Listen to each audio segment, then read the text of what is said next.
Good morning, good vibes mga kagulay, mga kasaka. Ayan. Gulayan updates po tayo ngayon. Today is Monday. Monday harvest po tayo. Ayan. So ito na po ang aking mga na-harvest mula sa aming gulayan sa paaralan. Ang mga white eggplant. Ayan. Meron din po akong na-harvest na tatlong bilog na upo. Ayan po yung pambenta at may ilang pirasong okra. At ito po yung malaking bilog na bola.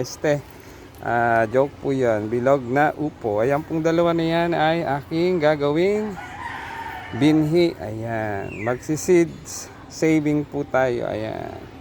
So dapat po tayo ay marunong mag seed saving. Ayan. So para po meron po tayong pananim sa darating pang taniman. Good morning, good vibes.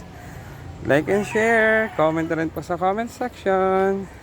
Subscribe na rin po ng aking YouTube channel, ang Maestro Panaderong Gala. Good morning!